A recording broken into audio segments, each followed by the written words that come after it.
أعوذ بالله من الشيطان الرجيم. بسم الله الرحمن الرحيم. السلام عليكم ورحمة الله وبركاته. الحمد لله رب العالمين. الحمد لله الذي أرسل رسوله بالهدى ودين الحق ليظهره على الدين كله ولو كره المشركون. أشهد أن لا إله إلا الله وحده لا شريك له، إياه نعبد وإياه نستعين. وأشهد أن سيدنا محمدا عبده ورسوله المبعوث رحمة للعالمين. سبحانك لا علم لنا إلا ما علمتنا إنك أنت العليم الحكيم. قال رب اشرح لي صدري ويسر لي أمري واحلل عقدة من لساني يفقه قولي. رب آت نفسي هداها وزكها أنت خير من زكاها أنت وليها ومولاها ثم أما بعد. معاشر الحاضرين jamaah salat subuh Masjid Syuhada yang dimuliakan oleh Allah Subhanahu wa taala. Syukur alhamdulillah di subuh hari Ahad ini kembali kita dipertemukan oleh Allah Subhanahu wa taala dalam kondisi sehat walafiat. Shalawat beriringkan salam semoga selalu tercurahkan kepada baginda kita Nabi besar Muhammad sallallahu alaihi wasallam. Bapak Ibu hadirin wal hadirat yang dimuliakan oleh Allah, di pertemuan terakhir kita akhiri kajian tafsir kita pada surat An-Nisa ayat 16. Maka di subuh kali ini insyaallah kembali kita akan melanjutkan kajian tafsir kita di surat An-Nisa ayat 17, surat An-Nisa ayat 18. Kalau memang memungkinkan waktu kita sampai An-Nisa ayat 19. Sebelum kita mencoba mengkaji, mentafsirkan ayat-ayat tersebut, alangkah baiknya jika kita baca terlebih dahulu ayat-ayat yang akan kita tafsirkan. A'udzu billahi minasy syaithanir rajim. Bismillahirrahmanirrahim. Innamat taubatu 'ala Allahi lilladzina ya'maluna as-su'a bijahalah thumma yatubuna min qaribin fa ulaika yatubu Allahu 'alaihim wa kana Allahu 'aliman hakima. وليست التوبة للذين يعملون السيئات حتى إذا حضر أحدهم الموت قال إني تبت الآن ولا الذين يموتون وهم كفار أعتدنا لهم عذابا أليما. يا أيها الذين آمنوا لا يحل لكم أن ترثوا النساء كرها ولا تعضلوهن لتذهبوا ببعض ما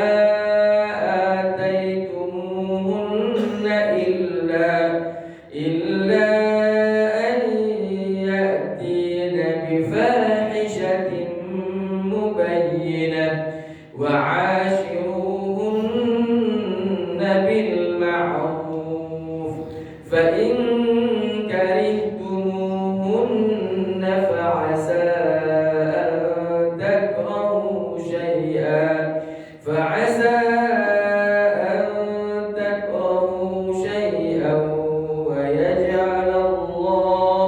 ويجعل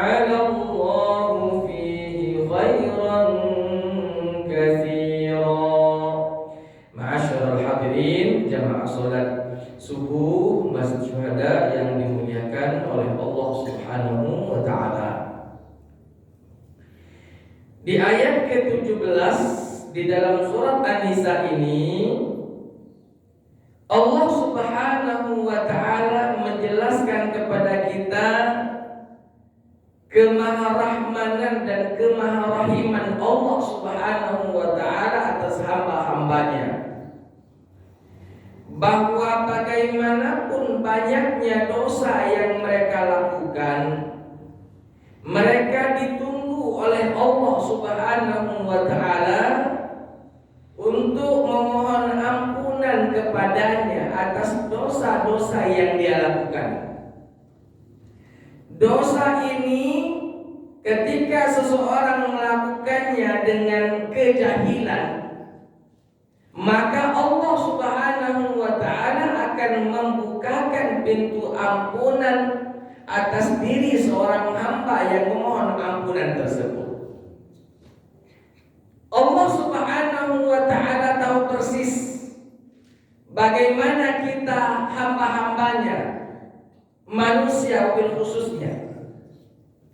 Allah tahu persis bahwa manusia yang Allah ciptakan ini, yang mana mereka ini didasari dengan takwa dan nafsu, fa'alhamaha fujuraha wa taqwaha. Kadang nafsu mendominasi dibandingkan takwanya, kadang takwa lebih tinggi dibandingkan nafsunya. Nah, ketika nafsu yang didahulukan, nafsu yang lebih dominan, biasanya orang tersebut akan melakukan kesalahan, dosa. Karena memang nafsu ini, Bapak Ibu, senantiasa mengajak untuk selalu melakukan perbuatan yang buruk. Allah Ta'ala mengatakan innan nafsa la'ammaratun bisu'. Sesungguhnya hawa nafsu ini lebih sering mengajak kepada hal-hal yang tidak baik. Maka karena Allah tahu manusia ini ada keterbatasannya, mereka manusia ini bukan seperti malaikat, yang mana malaikat ini manut, tunduk, patuh, apa kata Allah didengarkan lalu dilaksanakan. Karena memang tidak sebanding kita dengan para malaikat, Bapak Ibu. Para malaikat Allah ciptakan memang seperti itu, taat dan patuh karena mereka tidak memiliki hawa nafsu. Dari mana kita bisa tahu mereka tidak memiliki hawa nafsu? Sebagai contoh saja, malaikat satu ketika Allah ciptakan malaikat itu tugasnya untuk sujud sampai hari kiamat, sujud begabenya. Tidak pernah dia mengatakan, "Ayo Tuhan, kami ini capek pulau sujud kalau duduk pulau." Atau ada misalnya yang diciptakan oleh Allah untuk mengangkat arsy-Nya Allah Ta'ala, maka tidak akan pernah dia mengeluh atas tugas yang Allah Subhanahu wa Ta'ala bebankan untuk mereka. Kenapa? Karena mereka diciptakan tidak memiliki hawa nafsu, diciptakan memang disetting taat. Disetting taat, Pak. Apa namanya para malaikat itu? La ya'sunallaha ma amarahum wa yaf'aluna ma yu'marun. Mereka mengerjakan, mereka tidak akan pernah bermaksiat atas apa yang Allah perintahkan, dan mereka mengerjakan apa yang diperintahkan. Itu settingan Allah untuk para malaikat. Berbeda settingan Allah untuk manusia. Settingan Allah untuk manusia, Pak, secara mayoritas, secara dominan, manusia disetting oleh Allah memang untuk melakukan perbuatan dosa. Berbeda 180 derajat dengan malaikat. Kenapa saya katakan manusia Allah setting dominannya lebih dominan mengarah kepada kejahatan dibandingkan kebaikan? Di dalam sebuah hadis qudsi, Bapak Ibu, di dalam sebuah hadis qudsi, Allah Subhanahu wa Ta'ala berfirman yang disampaikan melalui lisan Rasul sallallahu alaihi wasallam, bahwa Allah Subhanahu wa Ta'ala menciptakan manusia ini. Allah tunggu hamba tersebut untuk memohon ampunan kepadanya. Memang Allah setting supaya manusia itu pergi kepada Allah untuk minta ampun. Seandainya manusia itu tidak ada yang melakukan kesalahan, tidak ada yang melakukan dosa, Allah Subhanahu wa taala musnahkan generasi itu, Allah datangkan generasi yang lain untuk melakukan dosa. Memang agak-agak apa namanya? Agak-agak ngeri Pak. Kenapa? Karena Allah memang ciptakan setting manusia ini untuk melakukan perbuatan dosa. Cuma tadi dosa yang kau perbuat supaya hamba tahu ada Allah, ada Tuhan yang melihat dosamu, ada Allah yang akan menerima dosa-dosa tersebut jika kau datang memohon ampunan kepadanya. Maka di situ letaknya. Allah setting kita memang untuk melakukan dosa supaya endingnya kita datang kepada Allah dengan tersungkur kita, menangis kita, menyesali kita atas perbuatan yang kita lakukan, yang mana perbuatan itu Allah benci, perbuatan itu Allah murkai, perbuatan itu Allah tidak senangi. Kita datang tersungkur, sujud di hadapan Allah, memohon ampunan Allah. Nah, itulah apa namanya? Itulah esensi dari penciptaan manusia itu. Manusia diciptakan untuk ibadah, karena kalau cuma untuk ibadah saja, Pak, kalau ini apa namanya pemikiran kasarnya, Pak. Kalau Allah ciptakan kita untuk ibadah saja, maka tidak perlu Allah kasih kita yang namanya nafsu. Sama kebaik macam malaikat. Maka yakin Pak, manusia ibadah kalau dak kati yang tidur sekarang di masjid kalau dak kati di jalan di masjid kalau salat subuh kalau kenapa? Karena Allah tidak berikan hawa nafsu. Tapi Allah katakan tugas pokok kamu itu ibadah. Nah, dengan ibadah itu aku kepengen muji, kepengen aku uji kalian. Ibadah yang kuperintahkan itu kamu gawe kenian aku idah. Bagaimana cara Allah mengujinya? Ini ku install satu aplikasi di tubuh kamu. Apa nama aplikasi itu? Hawa nafsu. Diinstalkan hawa nafsu pada diri kita. Setelah diinstalkan baru dilihat, mana kira-kira lebih dominan takwanya kah? Atau lebih dominan nafsunya? Kalau lebih dominan takwanya, maka dia disebut muttaqin, orang yang bertakwa. Tapi kalau lebih dominan fujurnya, kemaksiatannya, maka dia disebut fajir, pelaku dosa dibandingkan takwa. Maka memang settingan Allah Subhanahu wa taala manusia memang demikian. Maka Allah Subhanahu wa taala amat sangat menyukai seorang hamba jikalau melakukan kesalahan lalu datang kepada Allah memohon ampunan kepada. Maka di ayat 17 ini Allah Ta'ala mengatakan, innamat taubatu 'ala Allahi lil ladzina ya'maluna as-su'a bi jahalah. Sesungguhnya kata Allah, taubat itu Allah akan berikan kepada hamba-hambanya yang melakukan perbuatan buruk bi jahalah, dengan jahil, dengan bodoh. Kalau dia bodoh melakukan keburukan, melakukan perbuatan dosa, maka diampuni dosanya. Lalu ketika kita memaknai makna ayat ini secara literal, secara bahasa Pak, lalu kalau kita tahu dosa itu dosa, kita masih begawi ke, tidak diampuni Tuhan. Jawaban tidak. Jawabannya Allah tetap mengampuni. Lalu bagaimana dengan kalimat bijahala? Di dalam tafsir, para ulama tafsir, bukan hanya di tafsir Ibnu Katsir saja, di semua buku-buku tafsir mengatakan makna dari bijahalah di sini adalah wa kullu man 'asallaha fa huwa jahil. Setiap orang yang bermaksiat di hadapan Allah dia jahil itu. Walaupun gelarnya banyak, profesor, doktor, ini itu, banyak ujungnya. Segala buku dilahap segala, tapi kalau dia masih melakukan kesalahan, masih dianggap oleh Allah dia ini jahil. Karena orang yang beriman dan berilmulah dengan sekuat-kuat sebagus-bagusnya iman dan ilmu yang takut kepada Allah. Innama yakhsyallaha min ibadihi ulama. Selagi dia masih melawan perintah Allah, belum disebut alim. Kalau belum disebut alim berarti lawan kata alim adalah jahil, orang yang bodoh. Artinya apa, Pak? Allah akan bukakan pintu ampunan atas diri seorang hamba siapapun dia, apapun profesinya, sampai di mana batas ilmunya, Allah ampuni. Satu tidak lulus SD, satu mendapatkan gelar profesor di banyak bidang, semuanya akan diampuni oleh Allah dosa-dosa mereka apabila mereka meminta ampunan kepada Allah Subhanahu wa taala.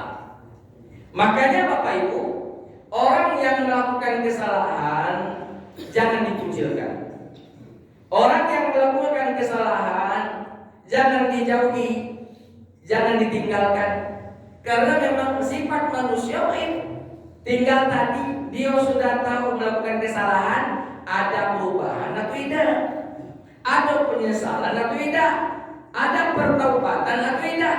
Kalau dekati pertaubatan, tidak ada penyesalan, tidak meninggalkan perbuatan salahnya, yang wong ini yang dijauhi, wong seperti ini yang ditinggalkan. Kenapa? Karena dia tidak mengambil kesempatan baik untuk memohon ampunan. Orang ini belum bagus. Tapi kalau dia melakukan kesalahan, diingatkan, lalu dia sadar memohon ampunan kepada Allah, maka jangan tinggalkan orang-orang seperti itu. Pak, mohon maaf, jangankan kita, para sahabat Nabi pun pernah melakukan kesalahan sebelum mereka tahu, sebelum mereka mendapatkan hidayah.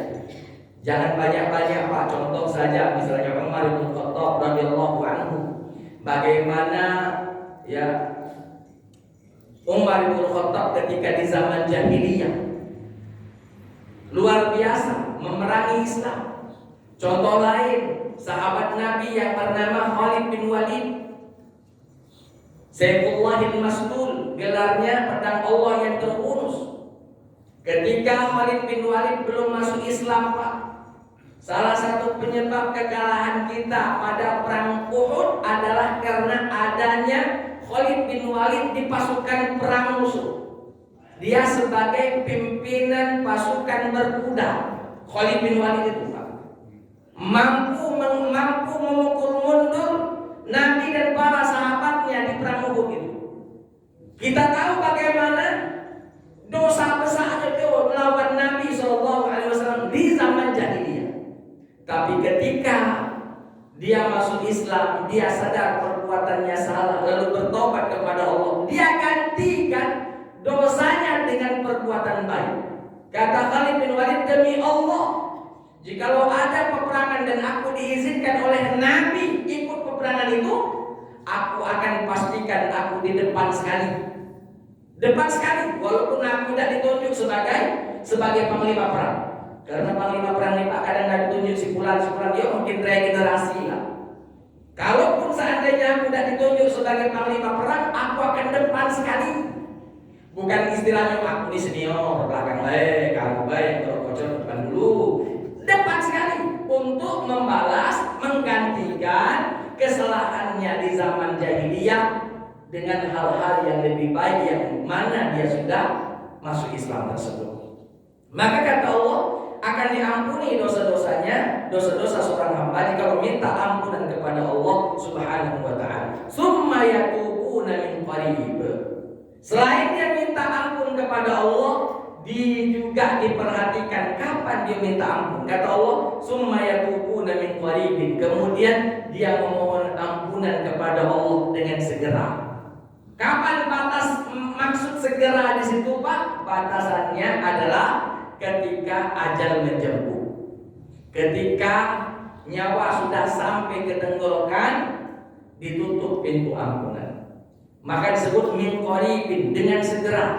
Mungkin dia melakukan kesalahan umur 20, tapi umur 50 belum minta ampun, masih dikatakan qarib. Tapi kapan dikatakan ba'id, sudah jauh, amallah sudah di tenggorokan nyawa, ditutup pintu ampunan, maka jauhlah dia dari ampunan Allah Subhanahu wa taala. Selagi dia masih hidup, ampunan insya Allah masih dekat dengan dia. Masih dekat dengan dia. Maka Bapak Ibu, jangan pernah kita merasa bahwa ini sudah terlambat. dan baca lagi. Umur aku udah 70, sedangkan gawen yang aku gawekan itu umuran muda, masih 30 ke bawah aku gawekan. Inilah sudah 40 tahun yang lalu gawe, mungkin tidak lagi, Tuhan ampuni. Tidak, selagi kita masih hidup, selagi kita masih hidup, selagi nyawa masih di kandung badan ini Pak, nyawa belum sampai ke tenggorokan, insya Allah Allah bukakan pintu ampunan dengan syarat taubatan nasuha. Umur berapa baik itu Ustaz? Aku umur aku sudah 75, nak masuk 80. Nak minta ampun apa tidak? Galak minta ampun, kerjakan.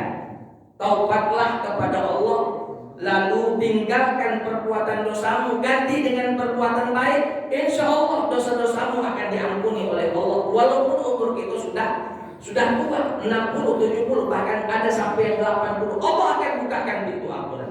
Tapi kalau sudah ditenggorokan, Pak, mohon maaf, habis pintu ampunan. Salah satu contohnya adalah Fir'aun.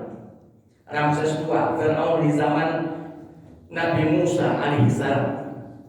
Ketika Fir'aun ini ditenggelamkan Pak di Laut Merah karena ngejar Nabi Musa, Nabi Harun dan Bani Israel yang dibawa oleh Nabi Musa, mengejar sampai ke tengah lautan, Laut Merah itu.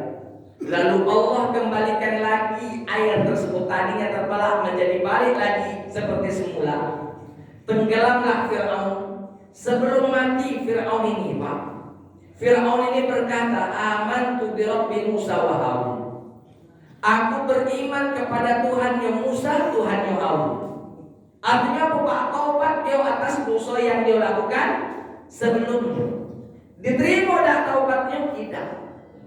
Ngapa tidak diterima taubatnya? Karena dia mengucapkan iman tersebut, lah sudah ditenggorokan napasnya, lah sudah mati depan mata. Baru nak kata taubat, cuma mati belum di depan mata, masih nak ngejar Nabi Musa dan Nabi Harun tersebut.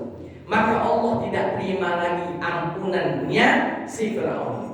Apalagi kalau Bapak Ibu mungkin pernah membaca buku-buku dalam tafsir salah satunya itu Pak, ketika Fir'aun mengucapkan aman tu bi Rabbi Musa wa Harun, itu malaikat Jibril itu ketar-ketir Pak. Kenapa disebut ketar-ketir? Karena takutnya Allah ampuni dosa Fir'aun ini. Saking meluatnya malaikat Jibril kepada Fir'aun ini. Takut nian Fir'aun ampun Jibril. Nah, kalau Tuhan ngampuni dosa Fir'aun ini tak balas dendam gitu. Saking bencinya malaikat Jibril kepada Fir'aun. Ketika mengucapkan aman bi Rabbi Musa wa Harun, tidak diterima oleh Allah, datang malaikat itu ngambil tanah langsung masuk ke dalam mulut Fir'aun supaya tidak banyak ngomong lagi. Saking bencinya malaikat Jibril kepada Fir'aun itu. Tapi tetap Allah tidak ampuni. Kenapa? Karena dia minta ampunan, sudah nyawa ditenggorokan.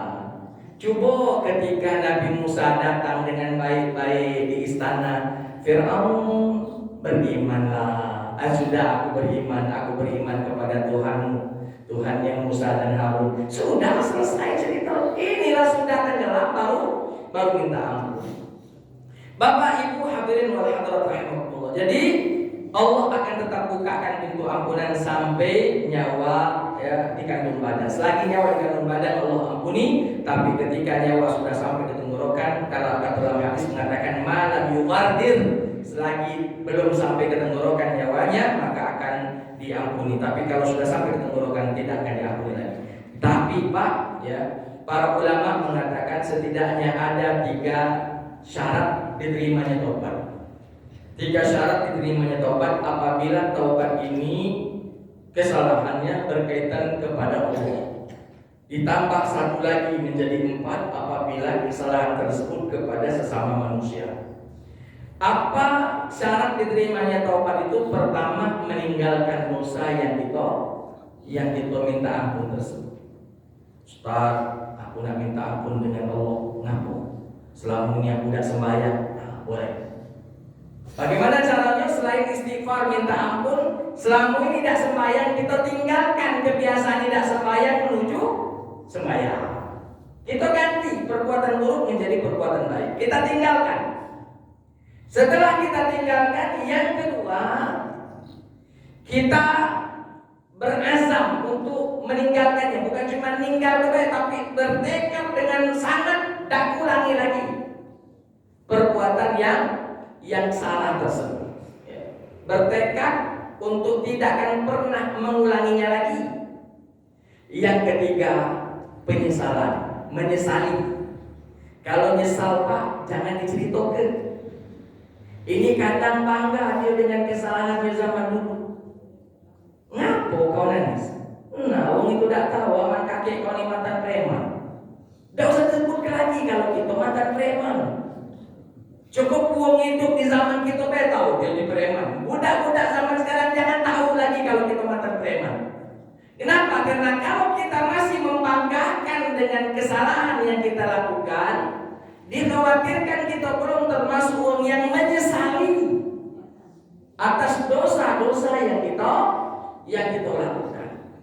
Ya, jadi penyesalan, meninggalkan, lalu bertekad dengan sekuat tenaga tidak akan mengulangi lagi kesalahan yang sama. Tiga ini sebagai syarat diterimanya taubat. Kalau kita bertaubat atas dosa kita kepada Allah, tiga ini kita kerjakan, insya Allah yakinlah diterima taubatnya. Kalau berkaitan dengan sesama manusia, bertambah menjadi 4. Ditambah sikap lagi. Apa itu? Minta ridho kepada orang yang bersangkutan. Kalau kita pernah nyakitinya, minta maaf.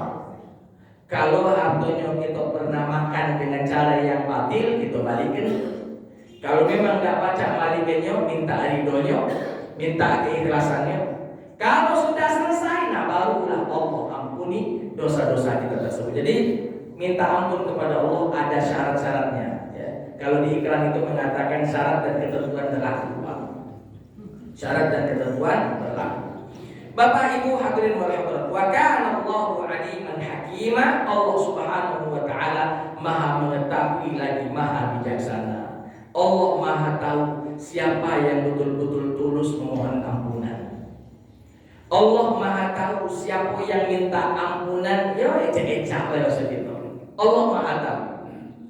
Niat kamu nak mudi ke Tuhan, tak ketemu di Tuhan.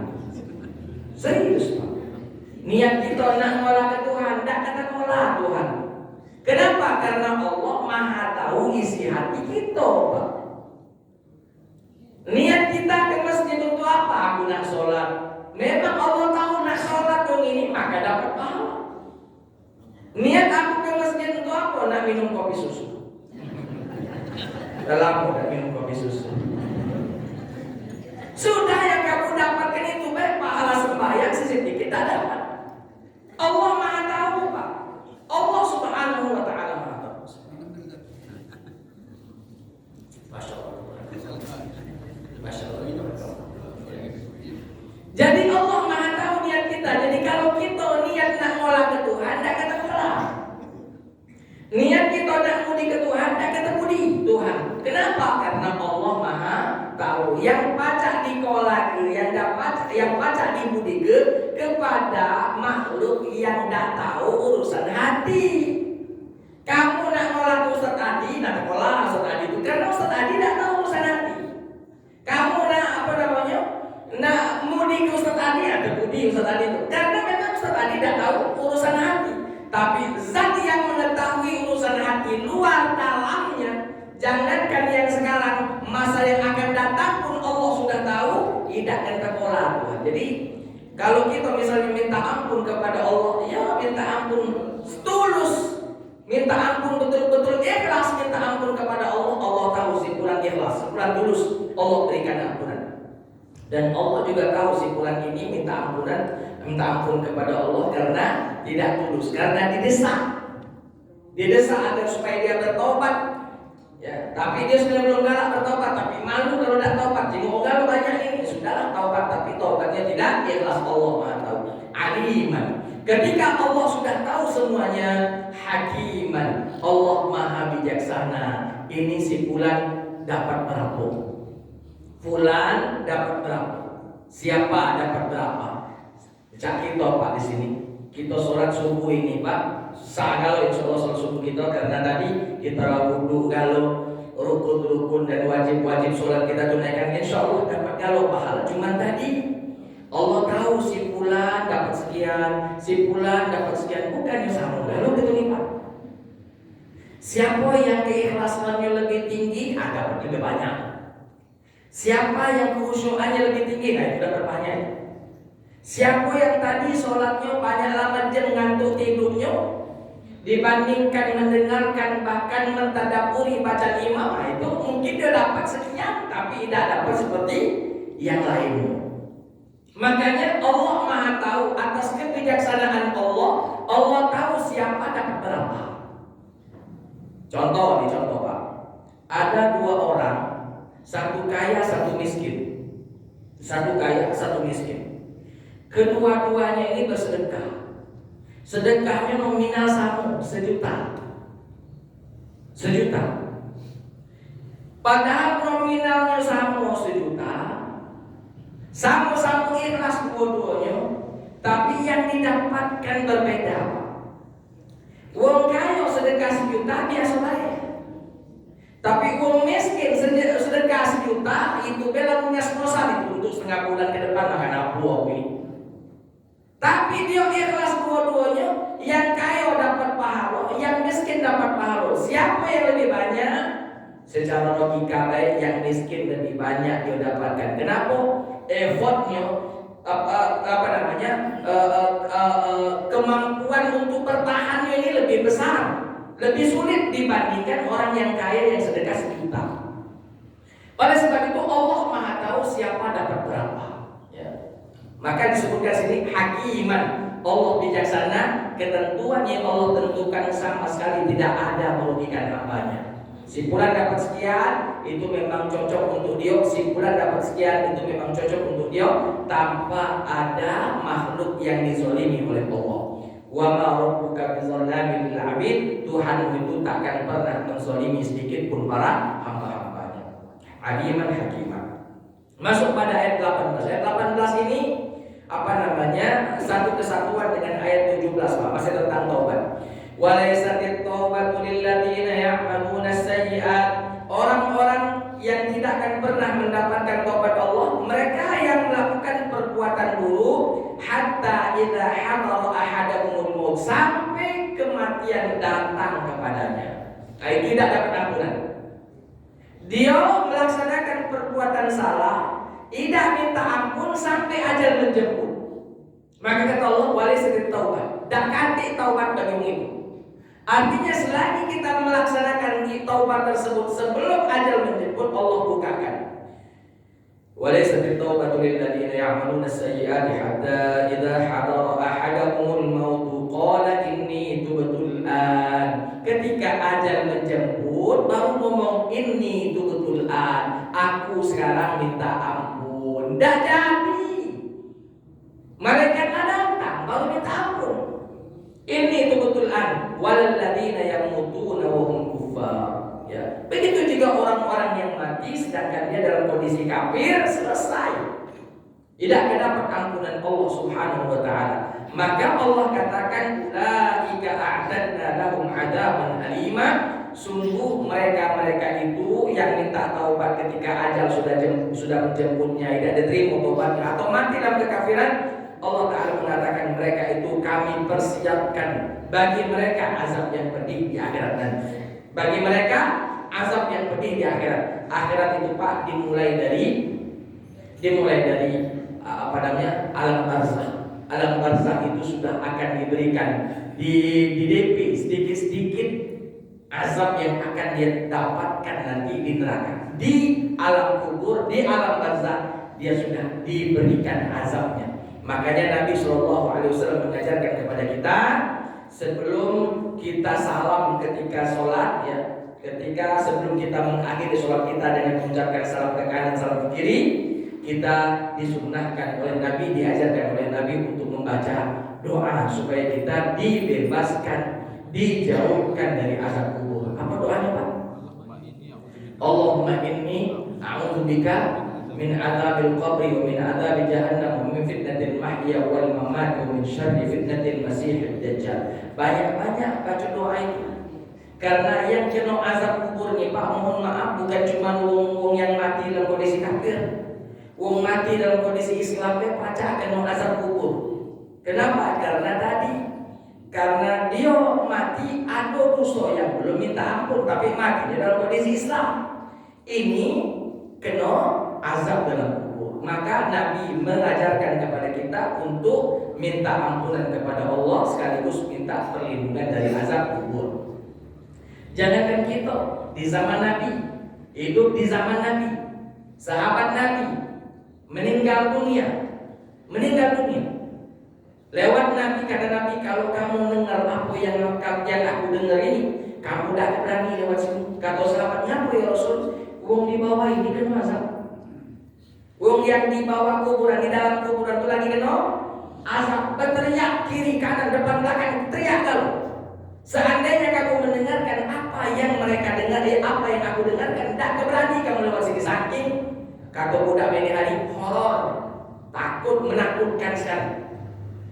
Itu orang yang hidup di zaman Nabi itu lagi kena azab, apalagi kita. Makanya minta kepada Allah agar supaya kita dibebaskan dari azab kubur. Makanya Pak, kalau sholat jangan cepat ego salam, baru asyhadu an la ilaha illallah. Bacalah dulu doa tadi. Doa tadi. Ya karena kenapa Pak Nabi nyuruh kita di ujung sholat sebelum salam kita baca? Ada yang tak hikmahnya Pak? Karena di ujung sholat sebelum salam itu Pak, doa mustajab. Salah satu dari waktu mustajab ketika sholat itu adalah setelah tahiyat sebelum salam. Maka pergunakan waktu itu untuk berdoa. Maka Nabi nyelip ke doa ini sebelum salam karena waktu itu mustajab. Allahumma inni a'udzubika min azab jahannam. Ya Allah, aku minta perlindungan kepadamu dari azab jahannam. Maksud itu tolong Tuhan jangan masuk aku dalam neraka.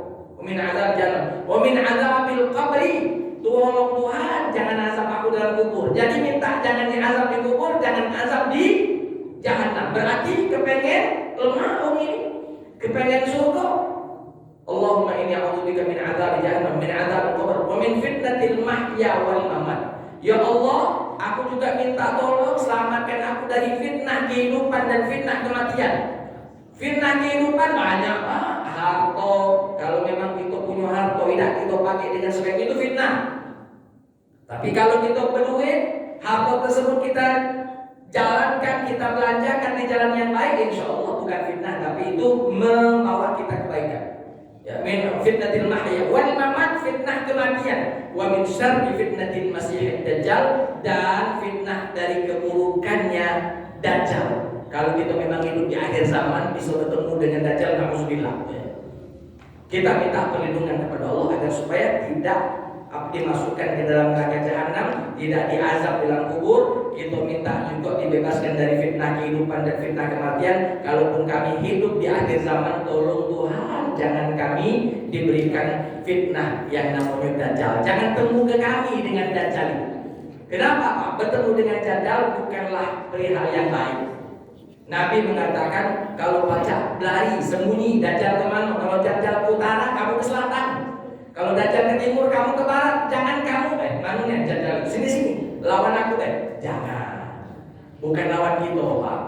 Tegur Nabi Isa, Nabi Isa alaihissalam bertemu dengan dajjal. Nah, itu kawin Nabi Isa memang. Kalau kita bukan kawin kita, bukan lawan kita. Lawan itu Nabi Isa alaihissalam. Jadi karena ada Pak main hari, waya dajjal mana kan dajjal di sini kiki malah.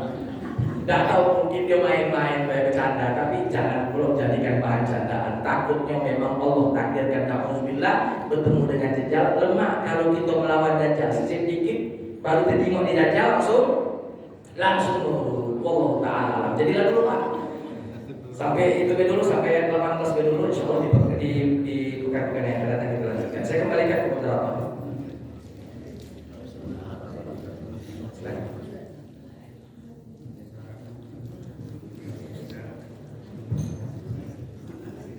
Assalamualaikum warahmatullahi wabarakatuh. Ada dua pertanyaan ya Ustaz. Yang pertama berkaitan dengan dosa dan pertobatan. Seperti yang dijelaskan Ustaz tadi di surat Nisa ayat 17, bahwa dosa yang pasti diampuni adalah dosa yang dilakukan pada zaman jahiliyah atau kebodohan, kemudian Nuh datang dan kita bertobat, itu disebab pasti di pertobatan itu dikabulkan. Yang kedua, pertobatan orang-orang kafir. Orang kafir ini adalah dia tahu kebenaran tapi dia tidak dinyatakan kebenaran itu. Contohnya tadi Ustaz jelaskan kasus Firaun aman Firaun sawalan muncul. Yang ini saya tanya Ustaz, yaitu dosa yang dilakukan oleh orang selama hidupnya melakukan dosa, tapi nur atau dakwah itu tidak pernah sampai ke dia sampai ayat-ayatnya. Yang kedua Ustaz, terkait dosa yang dilakukan mungkin di antara kita di sini, yaitu orang-orang fasik. Kenapa Ustaz? Karena al-iman yazidu wa yanqus. Iman itu kadang di pucuk, kadang di bawah. Nah, bagaimana misalnya itu taraf kehidupan kita di era pengampunan dosa itu pada saat di akhir hayat kita ini, iman kita itu berada di level bawah. Itu pertanyaan pertama. Yang kedua, dalam Al-Quran Ustaz, orang-orang yang taat kepada para nabi dan di kisah Firaun juga itu Allah menggunakan kata-kata muqarrabin. Mohon dijelaskan Ustaz terkait dengan muqarrabin, karena kata-kata yang digunakan ini digunakan oleh dalam Al-Quran itu baik kepada para pengikut nabi maupun kepada orang-orang yang taat kepada Firaun. Itu saja. Wassalamualaikum warahmatullahi wabarakatuh. Assalamualaikum. Begini Pak, penjelasan dari soalan yang pertama, dikatakan bahwa ketika memang iman tersebut dalam kondisi di bawah, lagi nurun iman tersebut, mati kita dalam kondisi na'udzubillah iman lagi merosot ke bawah. Nah, inilah yang dikhawatirkan oleh baginda Nabi Shallallahu Alaihi Wasallam. Maka kata Nabi Shallallahu Alaihi Wasallam dalam sebuah hadis yang lain yang maknanya begini, bahwa kata Nabi, ada di antara umatku yang beramal amalan ahli surga, tapi dia menutup kehidupannya dengan amalan neraka, maka mati dengan amalan itu masuk neraka. Ada orang selama hidupnya beramal amalan neraka, tapi pas mati dia beramal amalan surga, maka orang itu masuk surga. Apa yang kita bisa ambil dari hadis tersebut? Kita ini jangan puas diri, Pak. Jangan cepat puasnya, insya Allah aku mati husnul khotimah. Jangan cepat niat kita memutuskan itu. Kita berharap itu wajar. Bahkan itu harus berdoa, ya Allah biha, ya Allah husnul khotimah. Kita berharap itu. Cuma tadi Nabi menyampaikan bahwa ada orang yang selama hidupnya beramal amalan surga, tapi matinya ditutup dengan amalan neraka, masuk neraka tadi. Kita supaya istiqomah, kalau baik-baik terus, supaya tadi iman selalu naik turun, kalaupun turun Pak, tidak dalam kondisi minus. Contoh, kalau misalnya level iman yang normal, kalau istilah kita naik kelas, misalnya 6 itu sudah naik, sudah ke batas akhir, tapi sudah masih bagus. Tapi kalau sudah 5, 9 itu berarti turunnya. Nah, kita berharap kalaupun iman kita turun, tidak sampai ke level 6, apalagi lewat dari level 6 tersebut. Mudah-mudahan iman kita level 9, kalaupun turun sudahlah 8,5, turun, dan itu naik lagi 9. Kalaupun turun 8, sudah itu naik lagi ke 9. Jangan sampai iman tadi nilainya 9, turun langsung 4, nah selesai kan.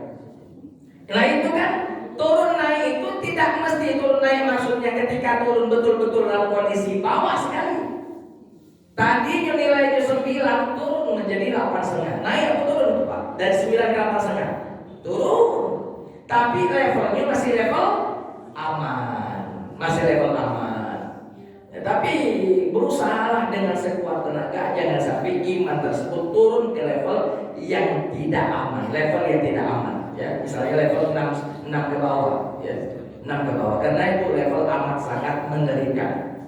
Jadi kalau memang orang tersebut minta ampun kepada Allah atas dosanya yang dia lakukan, sedangkan masih dalam bentuk iman di dalam kondisi turun, selagi imannya tidak keluar dari area keimanan, masih di level 6 ke atas, maka insya Allah taubatnya akan diterima oleh Allah. Kalau memang dia bertobat taubatan nasuha, tobatnya jujur, tobatnya betul-betul murni, ya, tidak ada intervensi dari orang lain dan sebagainya. Jadi bermohonlah kepada Allah. Dan jangan pula kita Pak, mohon maaf, kalau kasus kayu itu salah prasean. Selalu aku sampaikan. Kenapa? Karena ibu mertua saya sering ngomong hati-hati, ya kamu salah prasean. Jadi aku teringat betul Pak dengan ucapan salah prasean itu. Jangan kepedean. Kenapa? Karena kadang kita alhamdulillah Ustaz, aku inilah sholat subuh di masjid semenjak tahun sekian, aku sholat subuh di masjid. Bukan cuma sholat subuh, segala sholat fardu aku di masjid jamaah, sedekah aku gawikeun, apa yang kata Tuhan ku jalankeun, yang dilarang Tuhan ku tinggalkeun.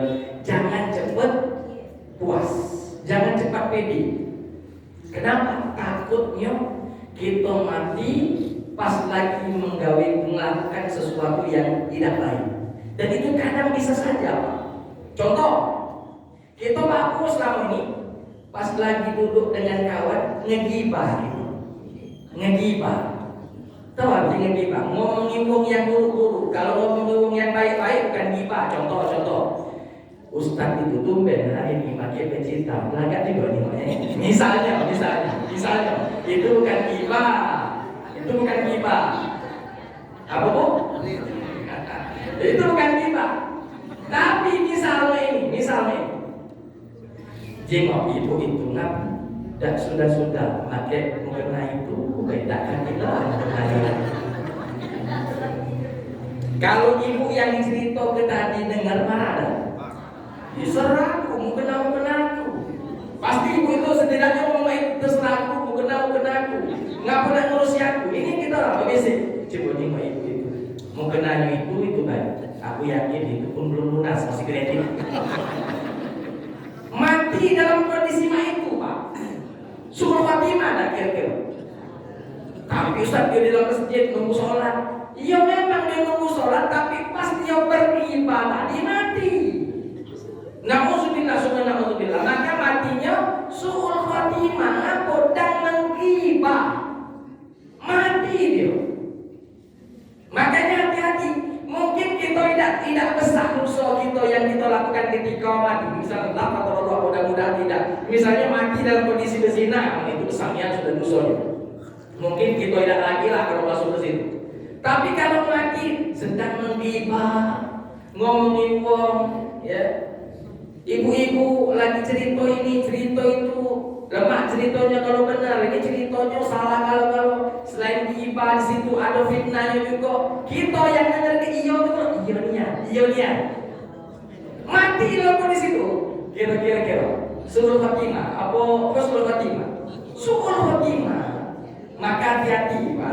Jangan sampai kita cepat niat kita puas dengan kalian kita. Tetap kita berhati-hati sampai betul-betul ajal menjemput. Kalau ajal kita menjemput kita dalam kondisi bagus, alhamdulillah, nikmat dari Allah. Tapi kita juga harus hati-hati jangan sampai ajal datang dalam kondisi suul khotimah. Na'udzubillah. Itu satu. Yang kedua tadi, apa Pak? Coba kasih. Apa yang kedua tadi? Itu tadi dosa yang dilakukan orang-orang fasik. Dosa yang dilakukan oleh orang yang selama hidupnya berdosa, tapi dia tidak tahu. Baik. Ada nur dapat sama-sama mukarrabin Islam. Baik. Begini. Ketika seseorang melakukan salah dan dia tidak tahu itu salah karena tidak ada yang mengingatkan di tempat itu, maka misal di satu kaum dia melakukan kesalahan, tapi dia tidak sampai Islam di tengah-tengah mereka.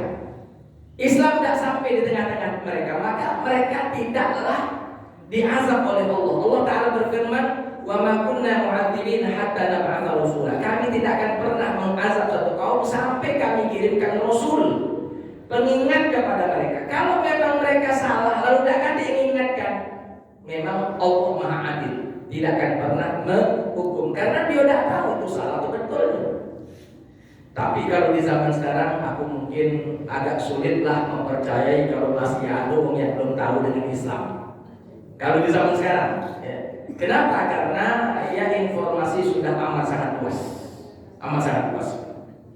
Lalu bagaimana dengan disebut dengan muqarrabin tadi? Orang yang dekat dengan Nabi disebut juga muqarrabin. Orang yang dekat dengan para para orang-orang yang dekat itu disebut dengan muqarrabin. Arti muqarrabin dari qarib itu orang-orang dekat.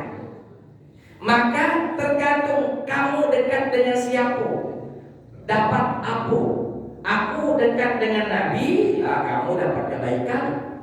Aku dekat dengan Fir'aun, maka dapat keburukan. Maka Nabi mengatakan pandai-pandailah memilih teman. Orang dekat kita kan teman kita.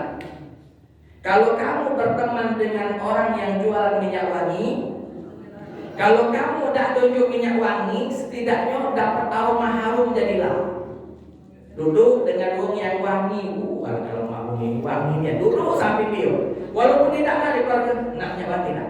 Dia jual sedikit misalnya. Walaupun tidak dapat kita duduk bela nyaman, ngapa? Wangi, berkawan dengan orang penjual minyak wangi. Tapi kalau kita berkawan dengan orang yang pandai besi, muat barang, muat apa, itu kan di tempat dulu Pak. Kalau sisip dikit kita kena apinya.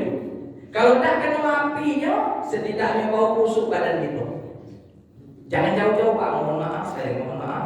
Kalau kita duduk dengan kawan perokok, mohon maaf saya katakan. Ya. Kita duduk dengan kawan perokok, kita tidak merokok, asap rokok ke kita.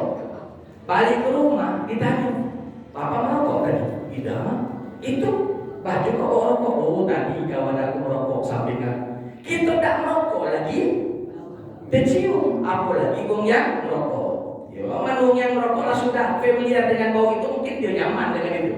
Karena ada orang yang tidak nyaman dengan bau rokok, bahkan ada juga orang yang nyaman dengan bau rokok. Ini hanya sekedar contoh saja. Kalau kita berkawan dengan pandai besi, tidak dapat kita apinya, sedikit cuma bau badan kita, baju kita asap setidaknya. Kenapa? Karena ketika dia hendak pandai besi tadi, dipanaskan dulu besi tadi, asap di mana-mana. Jadi pandai-pandai kita mencari teman, jadilah kita muqarrabin orang-orang baik, jangan menjadi muqarrabin orang-orang yang buruk. Orang-orang di masjid ini teman-teman baik galau ini, nah yang ini yang didekati. Jangan yang di diskotik itu yang didekati. Nah, yang berarti teman buruk kalau di diskotik, kalau di masjid teman baik. Wallahu ta'ala a'lam. Ya, soal ghibah tadi ya. Jadi kan kalau pengertiannya itu mungkin banyak orang mengartikan bahwa ghibah itu face to face gitu ya. Nah sekarang itu kan banyak medsos seperti WA, Facebook, Instagram, itu orang share ujaran kebencian, fitnah, ya semacam itu lah ke medsos itu termasuk ghibah atau bukan? Karena saya lihat itu ringan sekali orang itu meng-share itu, terus ada yang menarik, oh iya itu ya gitu, terima kasih. Baik, iya itu termasuk ghibah.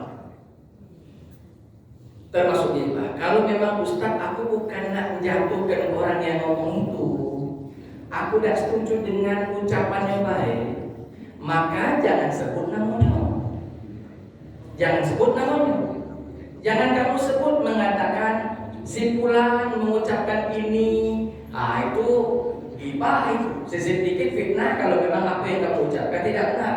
Tapi kalau tidak setuju dengan pemikirannya, tulis yang tidak setuju pemikirannya baik. Jangan kamu sebut siapa yang ngomongnya. Contoh ini fitnah ini contoh fitnah. Ibu Sri Mulyani, Menteri Keuangan Republik Indonesia, mengatakan itu beban negara. Itu hoax itu Pak. Hoax itu salah. Tidak pernah Sri Mulyani ngomong itu. Hoax itu. Kalau kita masih begitu sampaikan ini fitnah. Ini fitnah. Kenapa Pak? Karena IE sekarang ini Pak, fitnah nian Pak. Fitnah nian IE sekarang ini. Wong tidak pernah ngomong apa, pacak dibuat melakukan apa. Ada sekarang Pak aplikasi, kamu duduk nyantai, di foto tahu-tahu ada pino meluk kamu. Ada Pak aplikasi itu sekarang, tapi dosa aku juga. Akhir aja kamu aplikasi kalau aku nih walaupun tua masih banyak inggaran, dan coba statusnya itu. Di foto Pak dewean, di foto dewean, tahu-tahu dimasukkan di edit atau betino meluk dari belakang. Makanya jangan heran enggak ngapo ini ya, tahu aku ini alim ustaz aku mah itu. Bisa jadi ini pembunuhan karakternya. Dia udah pernah mah itu tapi apa namanya? Tapi dibuat orang seperti itu seakan-akan dia melakukan perbuatan dosa. Jadi kalau memang kita ingin Ustaz kita ini Ustaz merubah atau mentata negara ini, ya selain mereka secara betul-betul melaksanakan apa namanya yang perubahan tadi, ya aku dari mesos boleh, tapi kalau memang ingin mengkritik jangan sebut buongnya.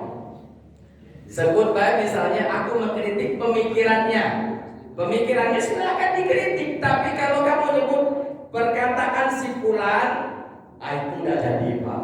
Kenapa? Kalau memang itu tidak benar nanti fitnah. Kalau memang yang kita sampaikan itu benar, bisa jadi itu riba. Maka kalau ingin kritik pemikirannya, jangan sebut buongnya. Jangan sebut buongnya, karena kalau kita nyebut buongnya, dua akan terjadi. Entah itu benar, entah itu salah. Kalau benar berarti riba. Kalau salah berarti fitnah. Kenapa? Karena orangnya betul-betul kalian tuju simpulan.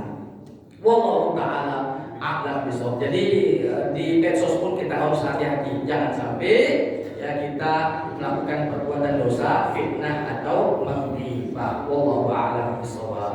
Masih ada? Ya. Silakan. Terbanyak jika kau benar salah, minta ampun kepada Allah, itu berhubungan kita berdosa kepada Allah. Bagaimana kita berdosa sesama manusia, sedangkan yang kita cari itu tidak ketemu-temu. Satu tinggal, kedua ini curhatan. Sampai sekarang saya ini terus, apalagi mantan. Dia kecewa sama saya, yang jelas saya berdosa. Sedangkan saya sampai sekarang berikan terus, saya merasa berdosa. Sedangkan dia sudah punya suami di bawah. Assalamualaikum warahmatullahi wabarakatuh. Salam. Begini ya. Inilah memang apa namanya para ulama mengatakan dosa kita berhubungan dengan Allah itu kalau dari segi minta ampun lebih mudah minta ampun kepada dosa yang berkaitan dengan Allah dibandingkan dosa kepada sesama makhluk.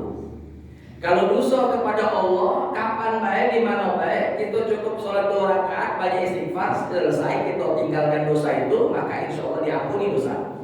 Tapi berkaitan dengan sesama makhluk, maka mau tak mau minta ridhonya, minta maafnya. Ustaz tak ketemu lagi, dia mati. Ustaz tak tahu lagi, dia tinggal di mana.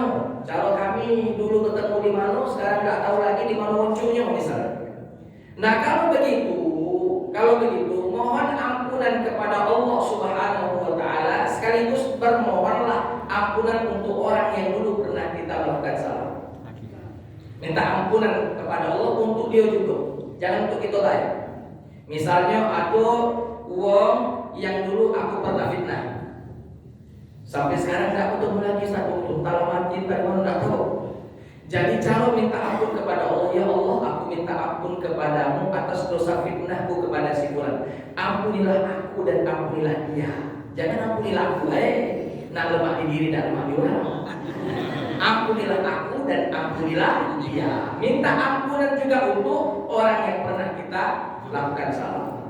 Kalau kita sempat bertemu lagi, baru kita ngomong ke niat, aku minta maaf atas salah dulu ini. Selagi belum ketemu, udah tahu di mana nomor telepon udah ganti, WA nya apalagi nyengok di Facebook juga udah ganti, sudah minta ampun kepada Allah dosa yang kita berikan, dan jangan lupa minta ampunkan juga oleh orang yang kita fitnah tersebut. Itu kalau urusan bukan urusan harta. Kalau urusan harta, kita pernah berutang atau kita pernah ngambil duit dia dengan tidak dibenarkan oleh syariat, ya, kita zalimi dia, maka caranya mohon ampun kepada Allah. Selain minta ampun kepada Allah, harta tadi dikembalikan. Tapi tidak dapat Pak Ustaz, tidak ketemu di mana dia, sedekahkan atas nama orang yang dizalimi tersebut. Dia duit dia sama aku sekian, dia selalu minta ada kunjung, sampai sekarang aku nyari tak ketemu lagi. Nah, sedekahkan duit tadi. Boleh ke masjid, boleh ke anak yatim, boleh ke panti-panti asuhan. Nak kunjung Ustaz Adi juga boleh. Sedekah atas nama orang tersebut. Tapi kalau bertemu lagi dengan orang tadi, balik dengan itu cuman maksud itu jalan keluar. Selagi belum ketemu, takut aku mati belum kembali ke sedekah dulu. Tapi kalau misalnya kita masih ada nyawa bertemu dengan dia, masih tetap harus berkewajiban kita mengembalikan hartanya tadi. Kalau memang tak baca lagi ngomong, minta maaf, dulu aku pernah ambil duit kau sekian, sebenarnya aku niat aku nak bayar, lalu duitnya karena ada bertemu, sedekahkan kepada orang lain atas nama dirimu.